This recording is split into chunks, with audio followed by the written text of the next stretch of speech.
birds are a-chirping, Charles. They are. It's a bit of a cool 51. It is moist, humid. Yeah. And it's pretty hot, I would say, for Mr. Trump, and Oh, pretty yeah. cold for the dead fish, Nikki Haley. I mean, She's the Super Tuesday superstar. Just the guy again. Yeah, this marks, I think, the second time we have figuratively kneecapped a loser right before they decisively lost. We did so, I think, with your excellent poster. Was it Magic Mike on Mike Bloomberg? We did Right. that. Now, what is this? What, the guy in the Somebody else? Child's Park there? No, the guy not talking to the pincers? second person. Well, let's tell people what we've observed here. I just met you in the park, and we've observed that guy. Well, it looks like he is doing some park work, trimming bushes. No, he's just hidden the thing in the bushes. Right. So this guy's got a giant shears. Well, we're not going to engage him. You want to go further over here? No, certainly I'm not going not. to say a word to him. So Nikki Haley kneecapped. Yeah, and I think it was really adroit. What do we do for the Nikki Haley poster? We had This is Superstar. no, but the one before that. I guess he is a park employee. We before that had I don't remember. We've had her in a lot of different scenarios. She's pretty dumb, Charles. I find her unqualified for virtually anything. She's supremely dumb. Actually, that guy, it turns out he's wearing a park sweatshirt, but he's got all this political propaganda on his sweatshirt, which I don't think you're supposed to do as a government bureaucrat, including Free Palestine and other things. Interesting. But I think he sees us looking at him. Let's just stay away from him. But this is the park, first park I played in as a child, right here. It's much bigger now than it used to be. And more modern, Yeah, jungle gym equipment. not so many kids.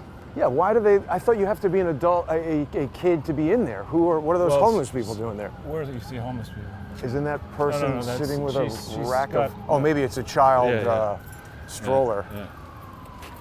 But anyway, Nikki Haley. So yeah, Nikki Haley's performance is hilarious that she carries DC and Vermont, and then two polls have come out, one saying that 85% of her voters approved of Biden's policies, and another saying 94% of her voters, the sample. Well, they're Democrats. Well, then. of course, but even, how stupid do you have to be to approve of the consequential, epoch-defining messes that Biden's responsible for, whether it's now the invasion of our southern border, and now I guess our northern border too. They're power washing the filth, Charles. It should be noisy over there. Yeah. Look at all this graffiti. Oh, maybe that's what he's doing. On What does it graffiti. say? I'm sure it says things you're not going to like. Beyond. Of Mons. Beyond. I don't know. Well, these are their streets, according to them, Charles. So destroying it is their discretion. It's ridiculous. You guys visiting New York from abroad? Sweden. Welcome. Sweden? How could I tell? What do you think? Great. Are you sure? Have you ever been here before? Yes. I've been there. And do you think it's changed since the last time you've been here? It was 4 years ago. I was in New York Before the pandemic? 2 weeks before the pandemic. It's quite a contrast, wouldn't you say? Yeah, but I think it's like normal here today. Isn't it? No. No. No. I think you should be extremely careful walking around. Don't stare at maps. If I could tell that you guys weren't from New York or the United States, other people can as well. Be very careful, please. Because of Crime. Soaring crime. Be careful in Times Square. Be careful around Penn Station. Be careful in this park. Be Stay safe. safe. Thank you. Are you gonna post this video somewhere? Oh yes, Crowdsource the Truth on YouTube. We would like to not be in the video. It's too late, I'm sorry. Have a nice day. Welcome to the United States, where you have no presumption of privacy. The time to make that decision was the second the camera pointed at you. Have a nice time in Sweden. Sorry, Charles. That's quite all right. That's quite all right. I like the old Sweden. I'm not sure what's left of it at this point. So anyway, Nikki Haley's performance was monumentally pathetic. Yeah. And as was, frankly, the performance of what remains in the lamestream press in the breathless run-up to the Supreme Court decision, which they totally missed, and then in the breathless run-up to the subsequent discussion of what might happen on Super Tuesday. Yeah. All these knuckleheads got everything wrong. Yeah. And but I don't think they got it wrong. They were gaslighting, purposely lying. Right. Exactly. But the poll numbers, especially if you adjust Haley's, if you take out some percentage of Haley's votes as being obviously tricksters and Democrats posing as Republican. I mean, you don't have to do that to be amazed by how well Trump did. I mean, here's a guy who is cut off from mainstream social media, mainstream social media, and the news, and is spoken of derisively by authority figures. You know, has been spoken of derisively since 2015. Right, so the young, impressionable minds, all they hear is Trump is an asshole, Trump is an asshole. Racist, evil, criminal, rapist. And his supporters are worse. And you know, last night I woke up in the middle of the night and just was curious, I was curious what might have happened. And I found myself on a CNN program, watching a CNN program with Van Jones and David Axelrod and others. And the commentators were uniformly TDS, Trump derangement syndrome sufferers. I mean, they just lost it. And look at this guy, it's interesting. NYU Law School is installing a toilet. Maybe that's Andrew Weissman's new office, the porta potty. Yeah, I think he's the turd. But anyway, Van Jones was saying, you know, this just shows. You want to circle back and sure. This just shows the extent to which maybe we'll go this way, away from the chess games are dark. Yeah. I think people believe it's going to rain. Right, that's a flood warning, actually. Yeah, but Jones was saying that this simply shows just how far the Republican Party has sunk. They're not the party, he said, of law and order. After all, look what happened. They embraced a man who faces 91 felony counts. And just for that comment alone, I would bounce the fucker off the podium. Never again on stage. You're innocent until proven guilty in America. That's one of the great things about this country. And we know so far that most of the cases that are maturing are filled with garbage. We have the Supreme Court is going to take the question of whether Jack Smith was actually lawfully appointed as a special prosecutor. Overturned 100 January 6th convictions, said they were over-sentenced. Right now we've got the Fanny Willis debacle. We got to talk about that, Charles. I was watching the Ashley Merchant testimony before we came over here. Yeah, we'll do that in the First Amendment forum, I think. Yeah. So that we are allowed to survive. But here we have a man smoking weed. Another independent entrepreneur over there to the left. Yeah. So Jones just made confirmed he's an ass clown. And I'd like to know what he has done with all the money he's been given to promote diversity, equity, and inclusion. How much of that has been stolen? Oh, yeah. Doesn't he have some charity? That's the other guy, Zibram, whatever his name is, Kendi, I think. Oh, yeah. He's the one with the failed charity. But I'm sure I thought Jones got a large grant from somebody to do something. But anyway, he's a knucklehead.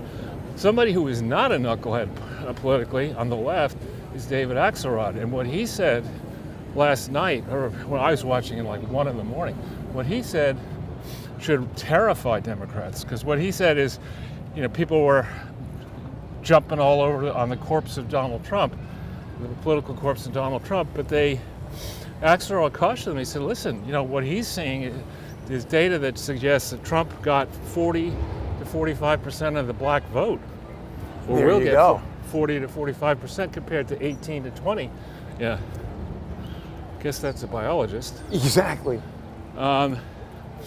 Here's this guy with a little Instagram action. Yeah. So, and a majority of the Hispanic vote. So if he has a majority of the Hispanic vote and close to 50% of the black vote now, and this is before people are polling likely voters. They're just, you know, they're not really doing very scientific polling. And the big challenge, he didn't say this, but the big challenge is to figure out what the proper buckets are by state for each of these polls. So I would say the main buckets on the Democrat side are moderate versus progressive. On the conservative side, it's rhinos versus conservative. Moderate versus progressive, I mean, on the Democrat. It's rhinos versus MAGA people and Republican. And then independents, it's a very tough group to think about. I mean, you have people like me who are, maybe there's one other person like me who really upset about the deep state, really upset about the economic condition of the country, really upset that the government sector is obese and is targeting people to ensure that we don't find out the true extent of the corruption and who it actually involves. And I'm pretty open-minded socially. There are others who are not open-minded socially. But anyway, to put all that together and then think through who's going to vote by state, because what matters is the Electoral College. And many of these polls don't actually model the likely voters and the Electoral College scenario. They don't do it right. So you're going to get all this bullshit about how Trump's on his ass, he's a disgrace, he's going to ruin the Republican Party, and then he could actually have a landslide better than Reagan's, unless he's taken out physically. Landslide is the appropriate term, because what I was going to ask you is, isn't this kind of like we're standing at the base of a mountain looking at an avalanche, and somebody wants to argue about the texture of the snowflakes in it? It doesn't matter. That avalanche is coming. Right. Well, you know, Tutti Fruit Bernie Sanders is out there, you know, and his reaction on there was something like, I won't do his accent, but it's a disaster. If Trump gets in, he's going to pump more oil and gas. We need that. I know. But this guy... Somebody had a study said EVs produce more toxic stuff than... I mean, here's another 80-year-old dude with 3 homes. You Bernie. know, Bernie, he's never worked a day in the private sector. How does he have 3 homes? Oh, by the way, let's take a look at his wife. Right. And the educational institution she ran into the ground. You know, how does he have 3 homes? They have people who make problems go away, Right. and houses arrive. Exactly. But you know, I mean, if the That's an equitable exchange. right, exactly. You know, if you The it's other option inclusive. is a coffin. It's inclusive as well. Yeah. I mean, but you know, if you're really concerned that the waters are going to rise up and the earth is going to be dramatically affected by climate change, live in one fucking small apartment. Right. And In buy DC. a TRD Pro instead of a Raptor. Yeah. That used to be CVS over there. I don't know if you know. Everything is closing. But that was a big CVS. I know. There is no CVS or Duane Reade anywhere near my apartment now. There used to be 4. Yeah. Well, that's going to change. So now this is 8th Street, which in my youth was a very prosperous street. I'll just go up 8.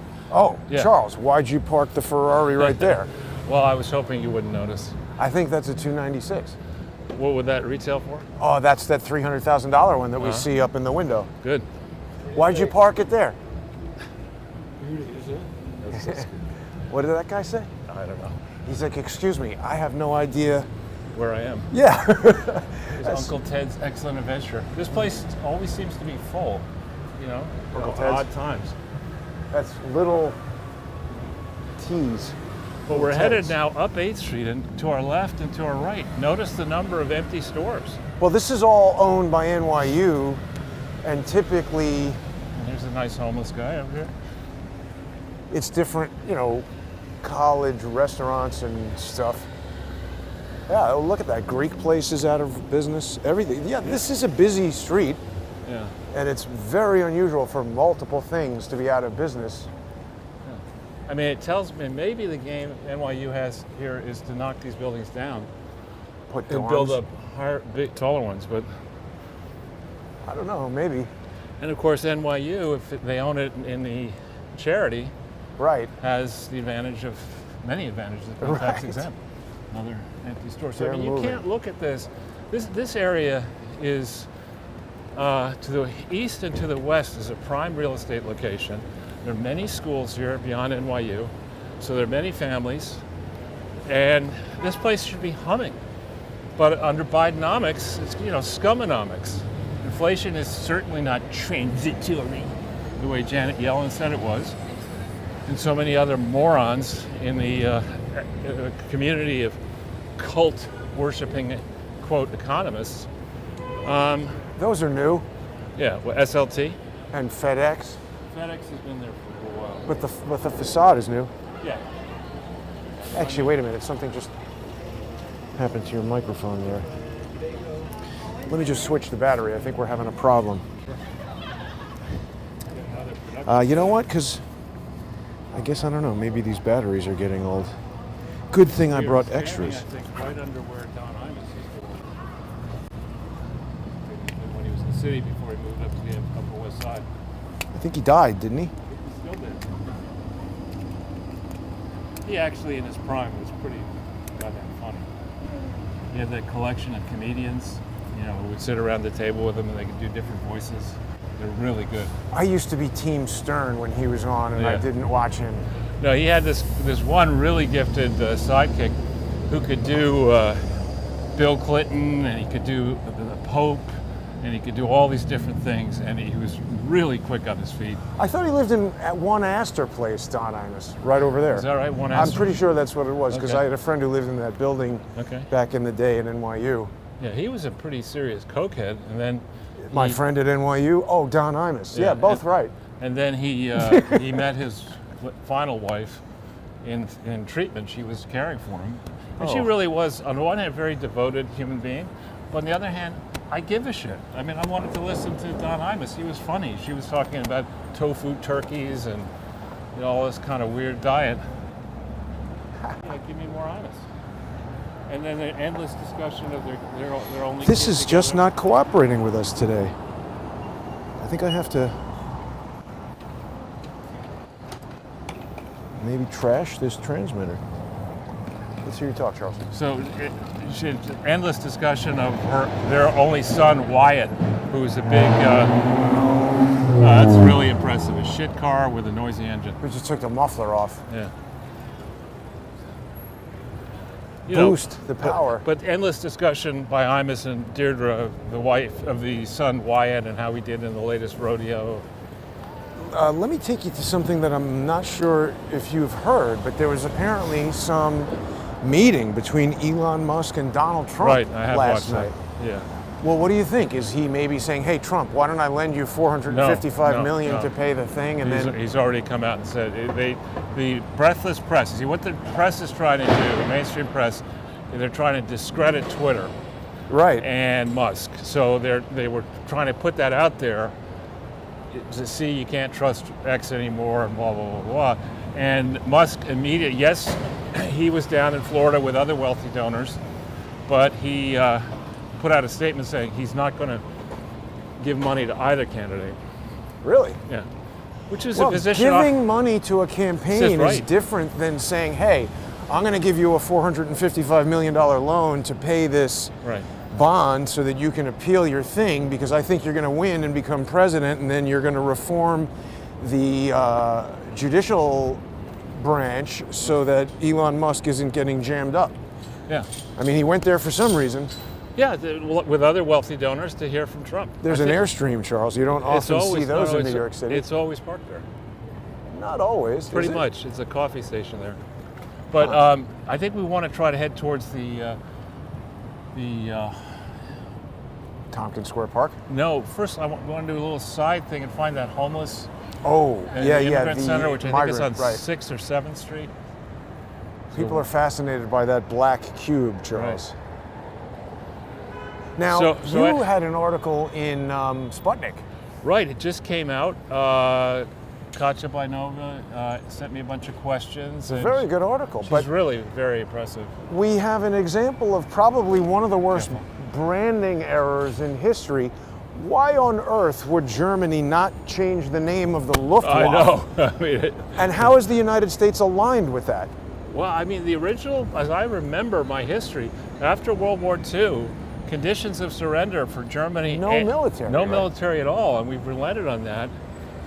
And, I think Matt Gaetz, Matt Gaetz had Lloyd Austin in front of him and just deservedly drilled him a new asshole, treated him with the total lack of respect that he's owed, given the cavalier way in which he just blithely didn't tell his boss that he was going in for surgery that went badly. Is it in the middle of prosecuting wars and asking for tens of billions of dollars. I mean, so anyway. But it's not like he works at Kinko's. This guy's in the military. How is that not fireable? It is like he works at Kinko's, only Kinko's is out of business, isn't it? Or you know what I mean, that might even run better. Here, there's the new job for Lloyd Austin. Did you put this hat on and stand outside the Lloyd couldn't fit in that costume. steamed bow? Now, this is the park, I think. As right around here is where this, I forget the exact location, where a bunch of migrants were crammed into some center and rebelled right around here. I think it's further east. Is it further east? I'm pretty sure. Do you want to walk on across here? And there's Grace High School. Because I think it's near, I think it's pretty near Tompkins Square Park, and that's what was the bottles of urine problem was happening. Well, so we'll head back to 8th Street and go over there. Astor Place, rather. So this is the Cooper Union, the place that Jeffrey Epstein's brother destroyed by cramming bad investments into the endowment that subsequently imploded. He must have gotten money from that for himself somehow, right? It's always a grift. Peter Cooper. Charles, when you hear about the details that I think it's the Georgia State Senate that is having Ashley Merchant testify. It was happening when I left the apartment to come meet you, and of course for our own safety we're pre-recording this, so it's going to be done by the time people see this. But I mean, Ashley Merchant has gone through the whole entire district attorney's office and the process by which they hire these special prosecutors out of 59 districts that she examined in Georgia.